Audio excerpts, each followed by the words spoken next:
access for UK produce to EU markets and for EU fishing vessels to UK waters. The fear on this side of the channel is that British fishermen are lobbying to get a greater chunk of the quotas currently assigned to other EU nations. The sole was netted off the English coast. Dutch fishermen is being processed in the Netherlands and sold back to Britain. This box goes to the British market and produced for Mark Spencer. All the flatfish catch in the British water is land here in the Netherlands. It's catched by Dutch guys, not by British guys. I mean, there will be people listening thinking it's a bit strange that the Dutch are catching the British fish and then selling it back to the British. They cannot produce like us. We own all the machines. The Netherlands is not the only nation with a vocal fishing lobby, with more political clout than you might expect, given its overall contribution to the economy. This has the potential to get ugly. Anna Holligan, BBC News, in Perth. Yeah, fishing is going to be one of those very thorny issues in the months ahead. In the letter that we saw from the European leaders today, or was sent to the European leaders, they say that they want to get some deal on fishing by 2020. And of course it matters so much to those Conservative MPs in Scotland that represent fishing communities. So expect a battle royal on that one. Well, with a deal agreed by Brussels, focus now turns to Westminster and Prime Minister Theresa May's chances of getting it through the House of Commons. This morning she appealed directly, though, to the British public in an open letter to get behind the deal in the national interest, knowing that its chances of success in Westminster are far from assured. Here's our political correspondent, Leila Nathoo. For now, the hard work is over in Brussels. They've found enough common ground. But back home, the hard sell of the Brexit deal continues. Ministers adamant what's on offer is the best possible outcome. It gets us a lot of what we wanted, not everything. But the question is, can this be that staging post that gets us to the point where we could get everything? And I think with a lot of hard work, it can be. The Prime Minister's written an open letter calling on the country to get behind the agreement. She insists the deal works for all of our people, whether you voted leave or remain. And she says after Brexit Day next March, we will begin a new chapter in our national life. But the real battle now begins here in Westminster, where Parliament must approve the deal in the coming weeks. The numbers don't look good for the government, opposition parties and dozens of Conservative MPs already vowing to vote it down. Theresa May is trying to push through Parliament an ill-fated, half-baked deal that's the worst of all worlds. We need to work as hard as we can to ensure she thinks again. I don't believe that so far this deal delivers on what the British people really voted for. You know, take back control of your borders, your laws, your money. I think it's ceded too much control.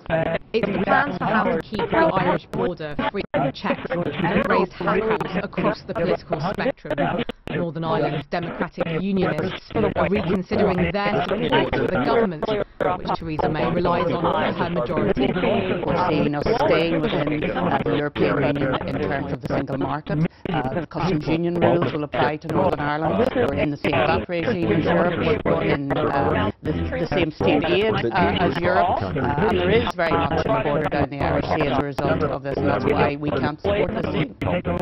Theresa May will hope she can convince as many MPs as possible here to back her to avoid a leap into the unknown if Parliament rejects the deal. Both the EU and the government say there can be no renegotiation, hoping that will focus minds. Leila Nathoo, BBC News. Well, let's get some reaction to what has been agreed here in Brussels today. We can speak to Margot Parker, who is an MEP for the UK Independence Party. She's an MEP for the East Midlands. Margot Parker, good to have you with us. Just looking at what the benefits are that Theresa May was spelling out from this deal. Outside the Common Agricultural Policy, bigger annual quotas on fishing, money that goes to the NHS, an end to freedom of movement, an end to the role of the ECJ. Those are the things you've campaigned on for years. We didn't campaign to cede far too much power initially in this deal, and I'm afraid that's exactly what she has done. It's not a good deal. It was a bad deal last week. It's just been actually endorsed by the 27 today. You'd expect that to happen, but it still remains a bad deal. We're tied in perpetuity. There's no firm leave date. We cannot go out and get trade deals with the rest of the world. And I personally felt that that was very important to help our economy immediately.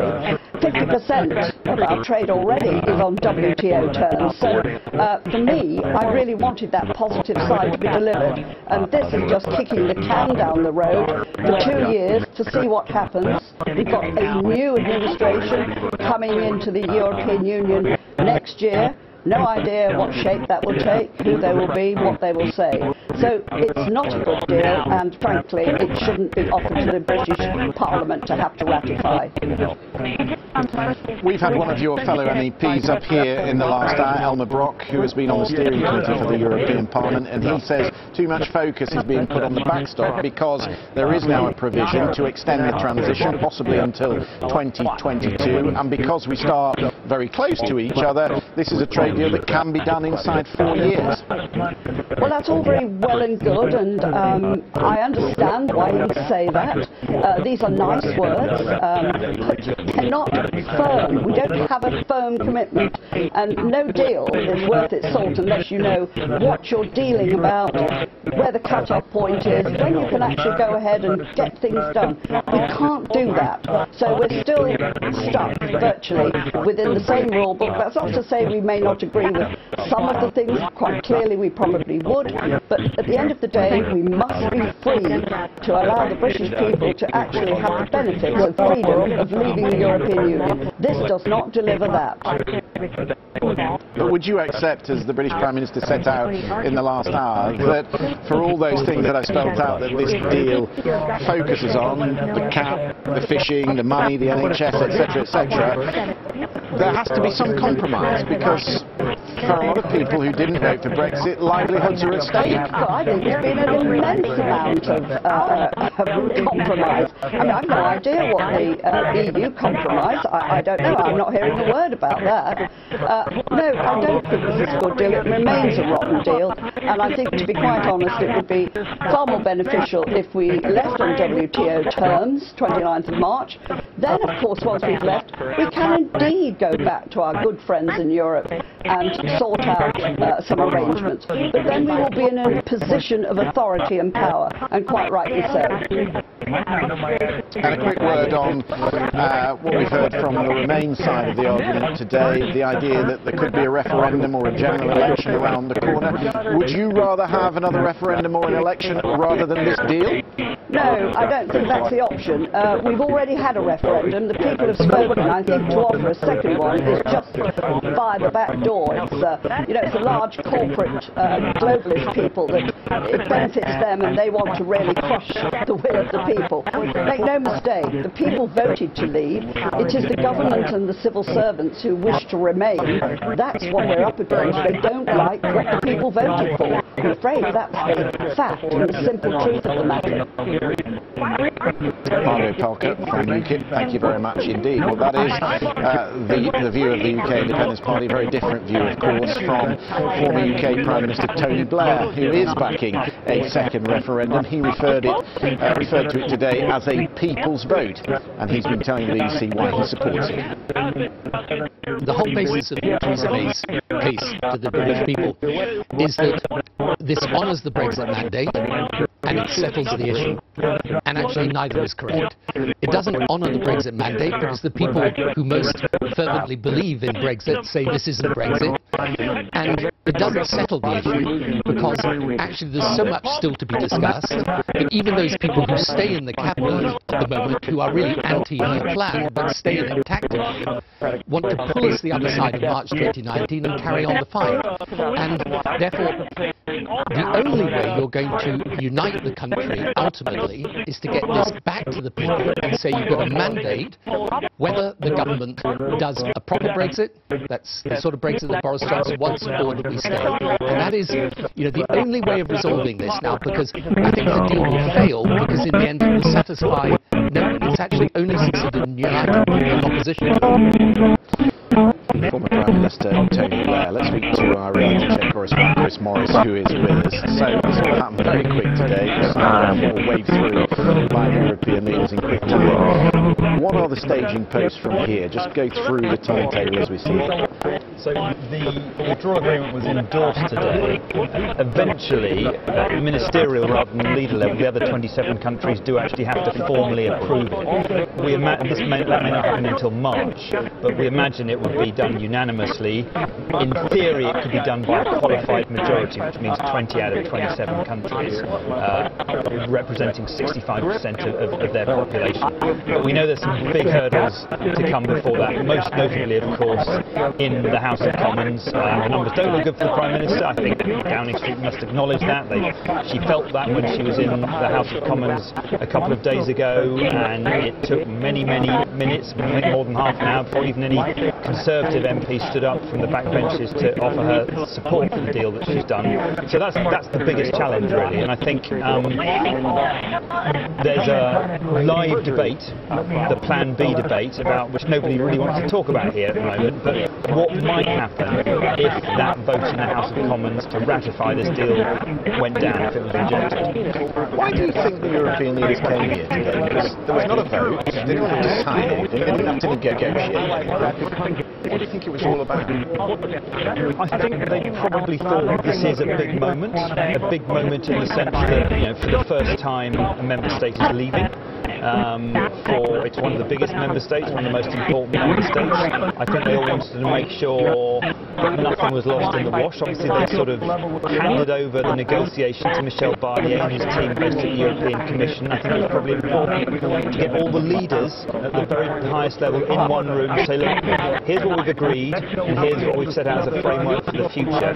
Are we happy that this is the place we really want to be in? So even though, if you like, it was a bit of a rubber stamp exercise today, I think that moment was probably needed just to impress upon everyone that this is it's a turning point in the history of the European Union. I wonder if they came here just to say to doctors that this issue is really important for us, because what I've noticed over the last 2 or 3 days is that for all the unity that has been through the withdrawal process, now the national interests are starting to come to the fore.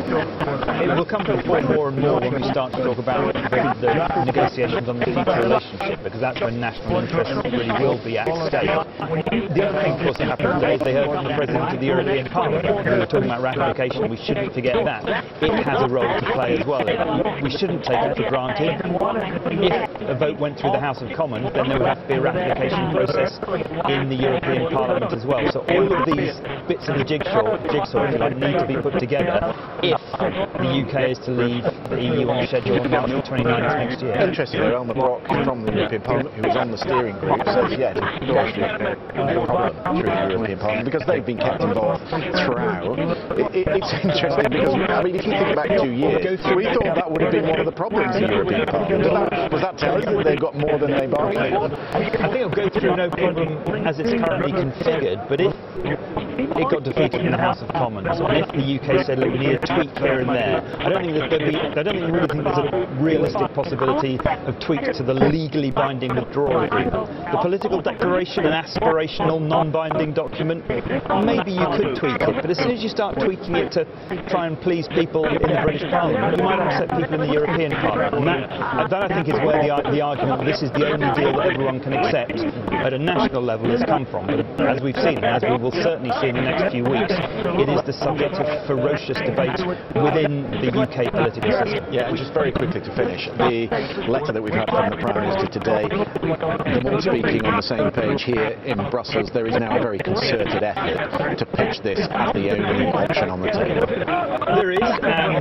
we're going to see a campaign, if you like, above the heads of her MPs, trying to appeal to people directly. We heard her set out what I think will probably become something close to her stump speech, if you like, in the next few weeks. But, you know, look at what she said. We're taking back control of our borders, yes. After a transition period, free movement of people to the UK from the EU will come to an end. She did, of course, emphasise the other way round as well, that for British people going to Europe, free movement will come to an end. She said there will be the end to vast payments, budget payments to Brussels, but of course there will still be money going to Brussels if we want to be involved in any of their programme. So, you know, there's another side of an argument. Can both sides remain in legal? We'll hear those points. Okay, Chris Morris, thank you very much indeed. Plenty more to come from Brussels. You're watching a BBC News special.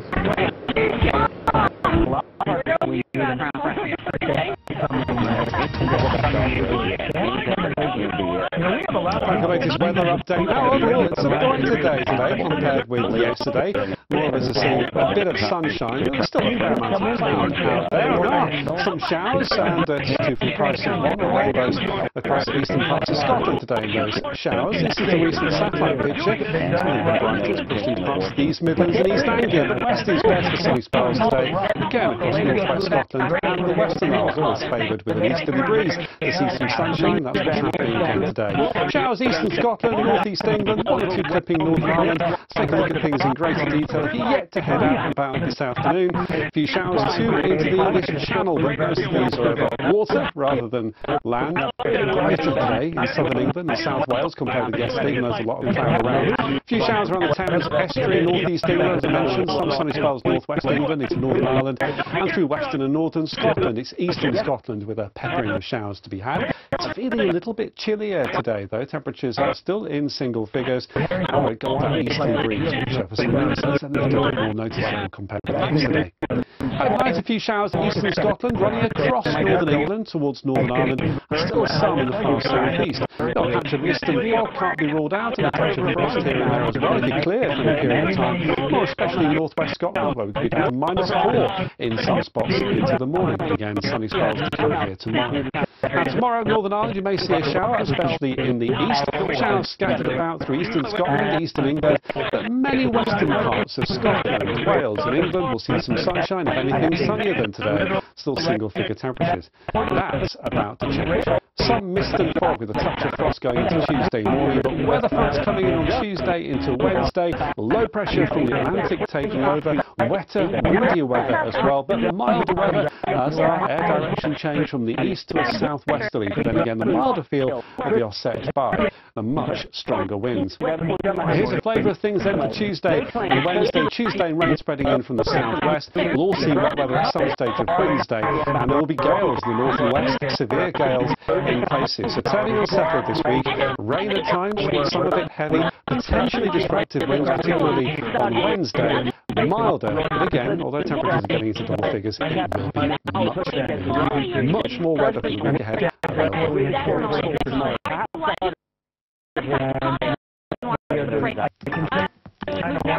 Stories set to shape the news agenda.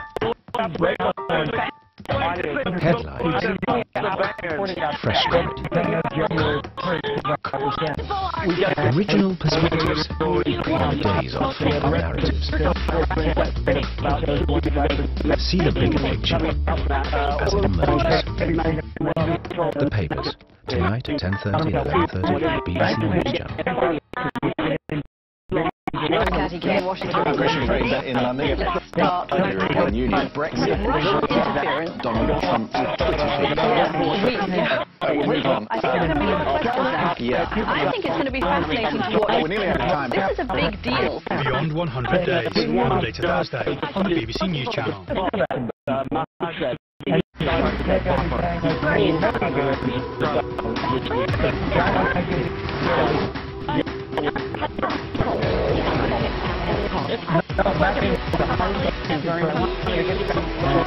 Endorsed continues with Lions. Tonight at 8 on BBC One. This is weird, isn't it? No, it's still weird. But if there's a report about where I live or what I do... It usually sounds like this. Or it might be this. Or maybe even this. Sometimes this. The BBC Young Reporter competition has changed that. If you age between 11 and 18 and have a story you think needs telling, the BBC can help you tell it. Find your voice and then send out bbc.co.uk/Young Reporter competition. There are many movies out there that are claiming to be comedies. This beats all. And on the one hand, it's a great tale. On the other hand, it is Manchester Bell's favourite is baggy and overwhelmed. You can either just see it as a really good popular adventure or a sort of in much if that's what a proper cult flip looks like. The problem with it is they wanted it to be done. The script is laughable, but without in a good way. It's just proved so divisive. I was reminded of the friendship between Elliot and E.T. Every time anyone says mockumentary, immediately you think, is it as good as One Tap? The answer is no. Very smartly reinvented the franchise, and who thought that was possible? It does the thing that cinema is meant to do at its very best, to completely immerse you, to transport you, to take you to another world. Words of Wisdom, the film review, available now on BBC iPlayer.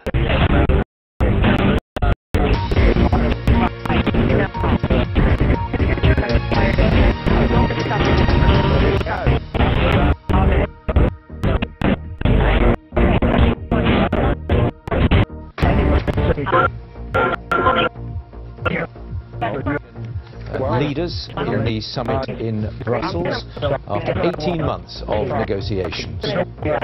President of the EU Commission, Jean-Claude Juncker, tells MPs that the deal endorsed by EU leaders is the best and the only deal on offer.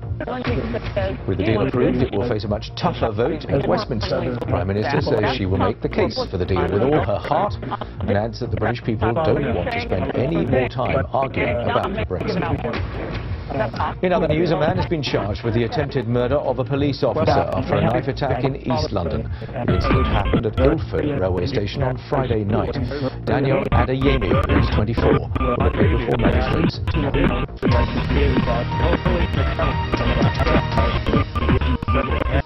For now on BBC News, it's time for the Travel Show.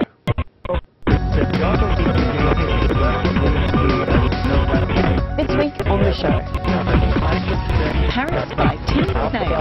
Where is the music? The music is there. Seeing Seoul in a hurry, and England after Brexit. Take your place. Get ready. Oh, this is so tough.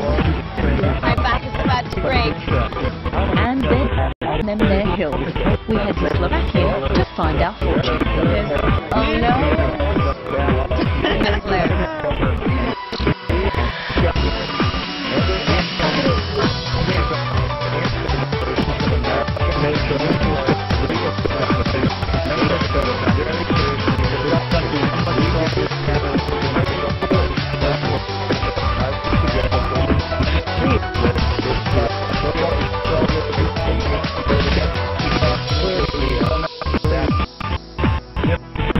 Our travels this week begin in a European capital very familiar to many of us, a city that's become a market leader in cliches.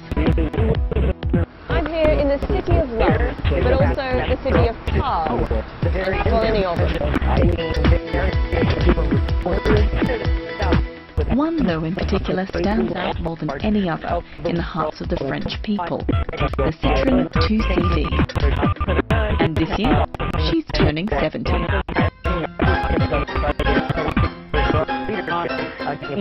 The 2CV was born in 1948 in the immediate aftermath of World War II. The very first prototype, as well as the very last model and all the others in between, are kept here at the Citroën Heritage Centre in the north of Paris. Here they are. You've really got character. And this one, you can probably see from the bullet holes. So your eyes are empty. With its unique shape, the 2CV, short for deux chevaux or two horses, quickly came to fame, and not only in movies. Within a few decades, the car became a common sight on France's roads and in its countryside. The founding design principle of this car was four wheels under an umbrella. The idea of a light car but with really good suspension, so you could drive over a field, 4 passengers, and a basket of eggs on your lap. And by the end of your journey, none of the eggs would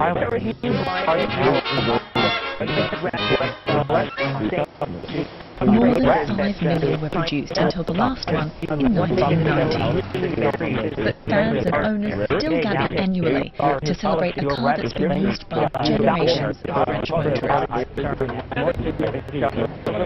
I've caught the train out to a suburb on the outskirts of Paris because I've heard out here is a place where people can I think I found it. Ah, bonjour! This must be the 2CV club. I hope so. You must be Christian? Good to meet you. Look at all these beautiful cars. Christian presides over a fan club of over 100 members. It's one of dozens across France. They meet every weekend to repair and cherish their babies. So why is this car so popular? Why do people love it so much? It's in the French way of life. It's your cars. The way you drive it, you're not looking for speed, you're not looking for anything. And then at the club where we are here today, we all work on the cars and have fun and go out and have a rally or something like that.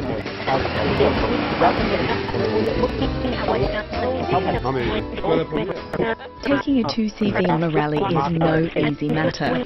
This is your rally car. Christian is currently preparing his for the club's rally trip to Oman next year. Their plan is to drive 3,000 kilometers through the desert. Donc les voitures sont spécialement préparées, donc on renforce des parties de la voiture, le châssis, les contrôles se passent sur les boîtes de vitesse, le moteur aussi.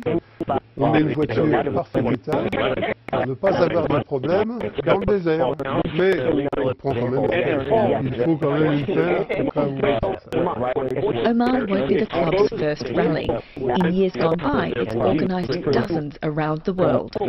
How many miles in this car? Peut-être 50 000. Wow, 50,000 kilometers. And what about this? Oh, water, I bet. Collectors now pay up to €170,000 for the rarest, but there are still plenty around. It's thought about 100,000 still drive on French roads. They're also a fun addition to any weekend in the capital. Bonjour! Listen, good to meet you. This must be it. Vincent takes guided tours around Paris. I'm definitely going to need a lesson, Vincent. He'll even let you drive if you ask nicely. And once you get the hang of it, it's really good fun. Now, where is the gear stick? The gear stick is there. You know? So you just turn that. If you want to press the first one. This is first. Okay, then back to neutral. This is very unusual. Yeah, I know. It's unusual. It's my take. Please excuse me if we bunny hop up the street. Driving a 2CV feels actually very different to any kind of modern car. You can feel the engine under your foot, you know, the noise of the car, and it's very physical, and it's not a car that goes very fast, but it's not the goal, you know. It's a very experience. Yeah. It's no sitting back and letting the car go. Yeah, exactly. And on the left, this is the Louvre Museum. Is there something, I mean, do you think it's part of French identity? Yes, it is, of course, yes, with the baguette and with the stripes.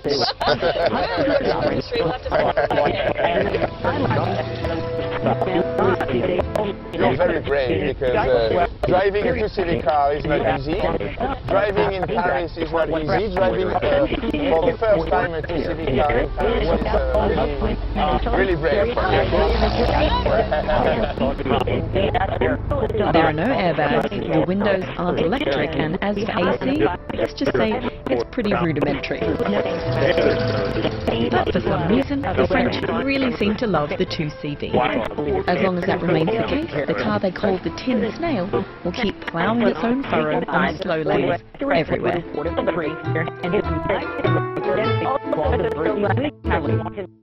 And if you're thinking of heading here anytime soon, here are some of the things we think you should look out for in Paris this winter. Like many European cities, Paris abounds with Christmas markets in December. The biggest is in the La Défense business district, where you'll find 300 stalls selling food, decorations and crafts. Keep an eye on the shop windows too. Some of the big department stores lay on some really stunning displays at this time of year. If you want something a bit different, the Museum of Fairground Arts opens its 12-day annual festival on the 26th of December. You'll be able to see live shows and have a go on old-fashioned merry-go-rounds and games.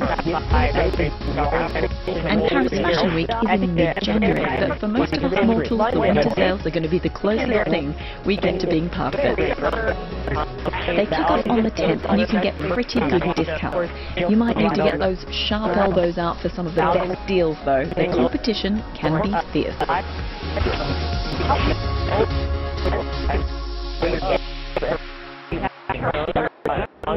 Still to come on the travel show. Our global guru's back with his pearls of wisdom. This week, seeing the US by train and in a hurry. And going for gold deep in the hills of Central Europe.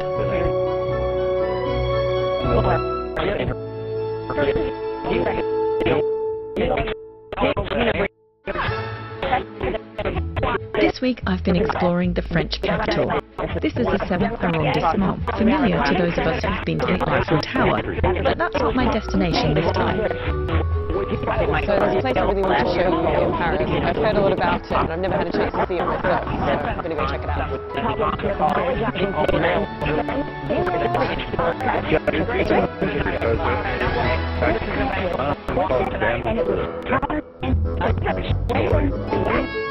This is Desrolles, a taxidermist which for almost 190 years has specialised in very high-end stuffing. This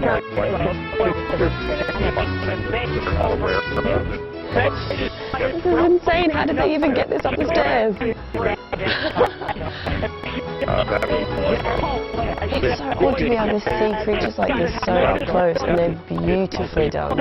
It's obviously taxidermy, but the artistry, even on such close inspection, it's perfect.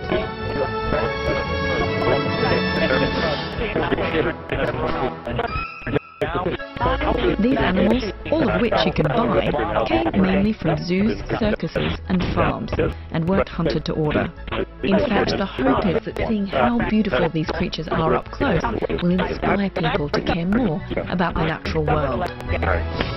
All these animals, of course, are well kept to be a testimony of what is the global beauty of living. And all this space for the last 200 years is one of the steps towards human amazing sights for people to realize that observation is the key to observation.